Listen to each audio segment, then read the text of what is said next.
So I came across this video on Instagram the other day, and honestly, it had me shaking my head and laughing at the irony.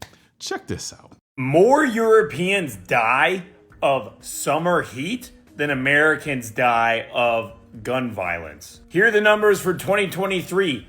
46,728 deaths from gun violence. Same year, Europe has 3 times just about 175,000 people dead from summer heat. And by the way, that's because either Europeans are too poor for AC or because their governments have regulations against AC units. Yes, I'm completely serious. A lot of Europeans believe AC is not healthy for you. And, maybe they're right. Maybe it's not perfectly healthy for you. But what I do know is that at least 175,000 of them have died of heat stroke. So yeah, maybe Europeans should start actually getting AC units. Now, recently I took a trip to Europe. I went to Switzerland, Amsterdam, and Germany. You name it. I stayed in beautiful hotels, ate amazing food, and even shot guns inside of a literal mountain range. Yeah, some James Bond vibe type shit for sure. Incredible experience, I gotta say. Except for one thing. These people don't believe in central cooling anywhere. Like, none. Look, I'm from Texas, where summer comes in 2 flavors. Hot and oh God, why am I melting? Central air conditioning isn't a luxury here, it's a basic life support. But in Europe, forget about it. I literally had 5-star hotels willing portable AC units into my room. Portable AC units. That's like trying to fight a forest fire with a squirt gun. It's cute, but completely ineffective. Yet somehow Europeans act like we Americans are reckless because we own guns. But here's the hilarious irony. More people in the European region, 53 countries, around 930 million people, die every year from heat-related causes than Americans die from gun-related incidents. The WHO reports around 175,000 annual heat-related deaths. Meanwhile, in America, with around 330 million people, we saw approximately 47,000 gun-related deaths in 2023. Now, let's unpack those gun numbers, shall we? About 58%, that's over half, are self-deletions.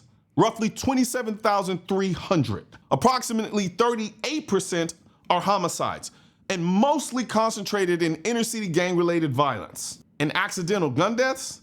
Barely 1%, around 470. You see, most of what's labeled America's gun violence epidemic isn't widespread random violence or mass shootings. It's a deeper social issue. We're talking mental health, poverty, and gang violence, primarily in inner-city areas. Addressing these with focused community programs, improved education, economic opportunities, and mental health support would dramatically reduce these numbers. And accidental gun deaths, while tragic, are actually some of the easiest to fix. Seriously, a simple safety class, just public education on the issue, will fix a lot of this mess. Now, let's put the numbers side by side. So, the WHO European region, which is about 930 million people, had 175,000 heat deaths. That's 188 per million.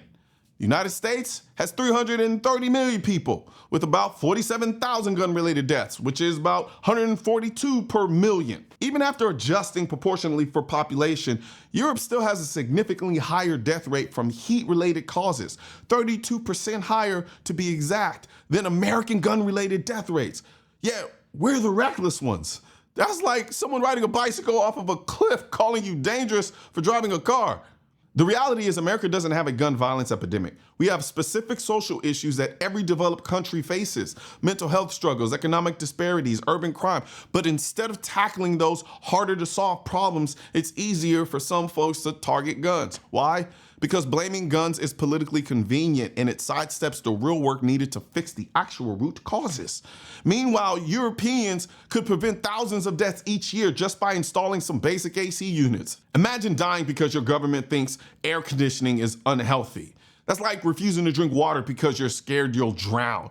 It just doesn't make sense. So next time a European tries to lecture you about our supposed gun violence epidemic, remind them that Mother Nature is roasting them alive at a much higher rate than guns are causing harm here.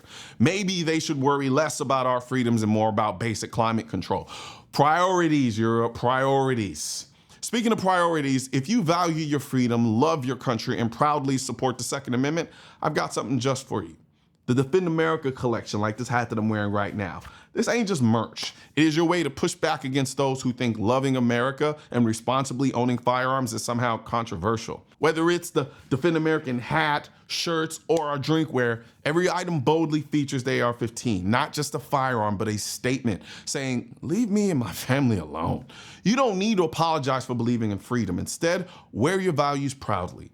Click the link in the description section of this video and gear up with the Defend America collection, because Defend America isn't just a slogan, it's a reminder to everyone who might have forgotten exactly who they are messing with. One thing's for certain and two things are for sure.